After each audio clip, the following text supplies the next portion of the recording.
Studio tour. Studio tour. What did it say? Say Studio Tour 2024.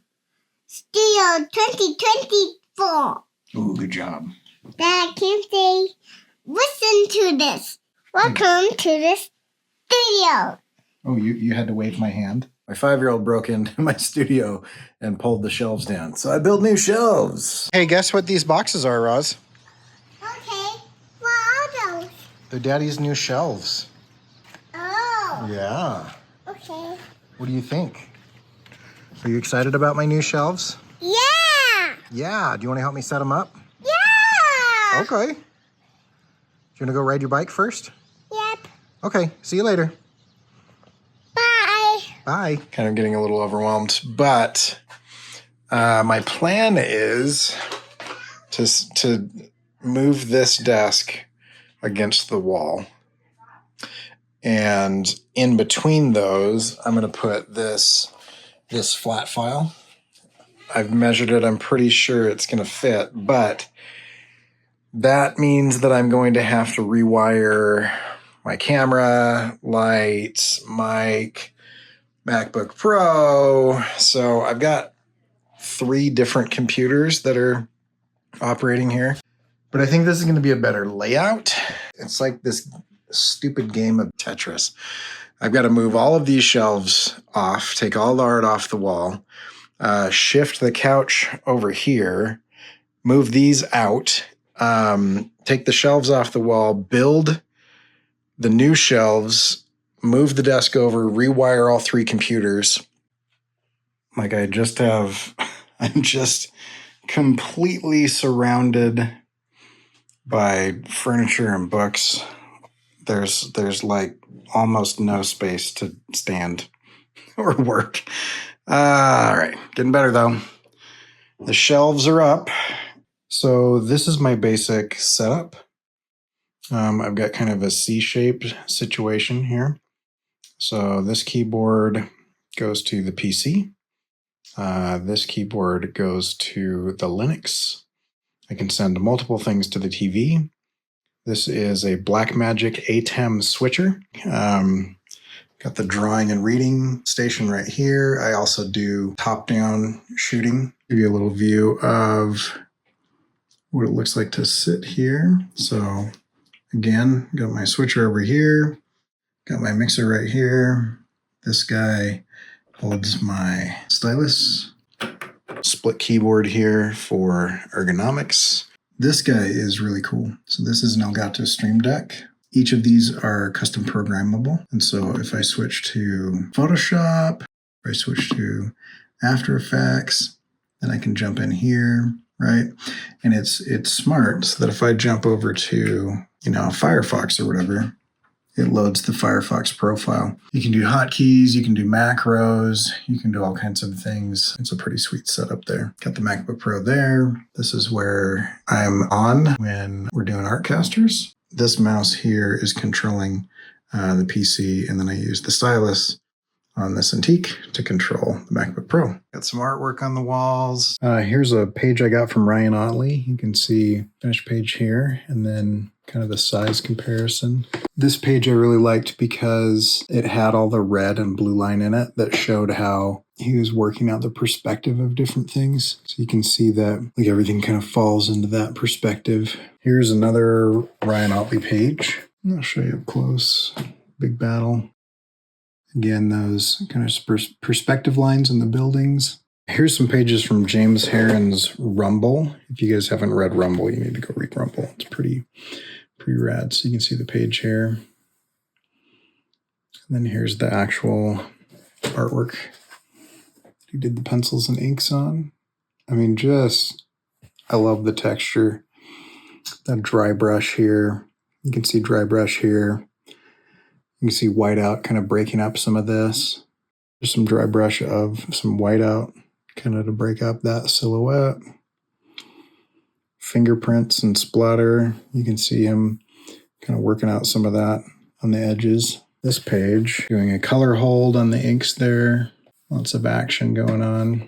And I love the motion of this Again, we've got the kind of splatter, probably toothbrush or tapping something on your finger. A little bit more, some drips on the edges there. We've got some of the marks of trying to test out different pens, different weights.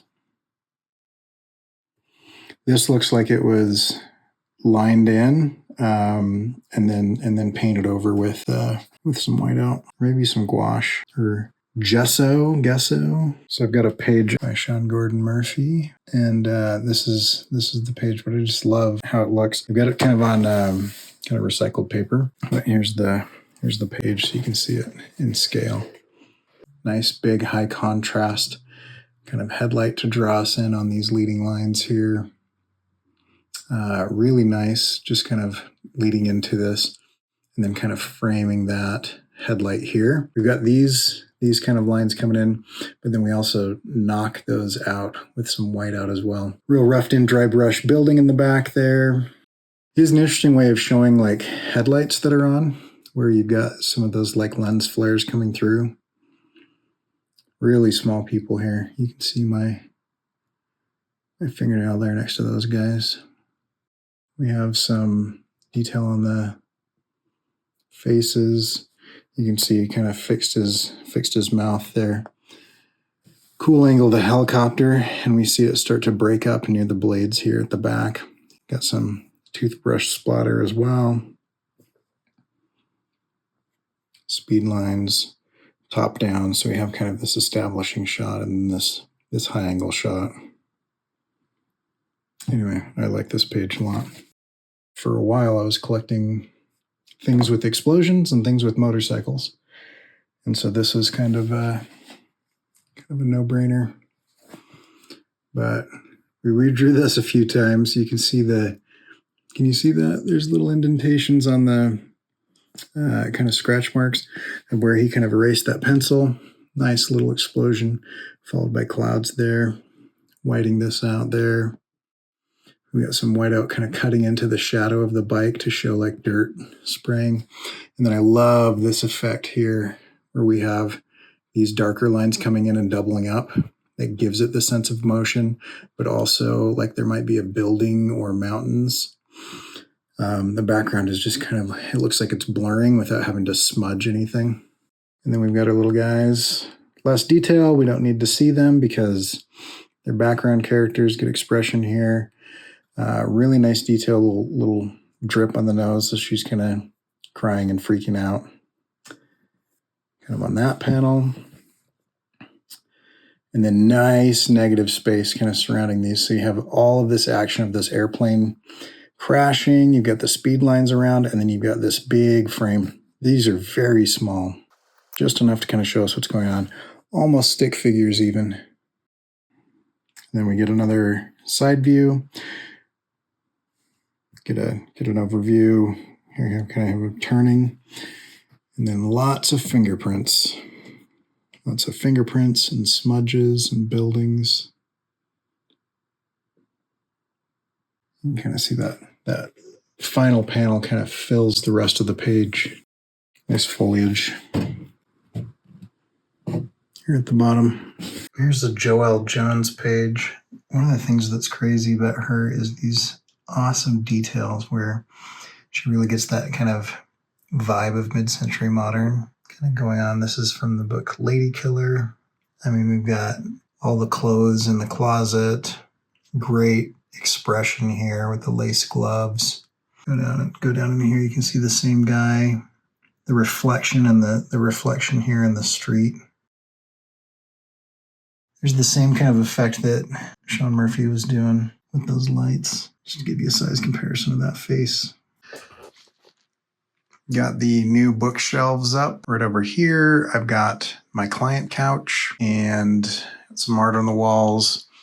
I also have kind of a little reading area back here. So I've got the shelves that run this way that face that direction, but I also have some shelves in the back. But yeah, that's it. That's the new studio with the new shelves kind of sectioning off the room. And that's it.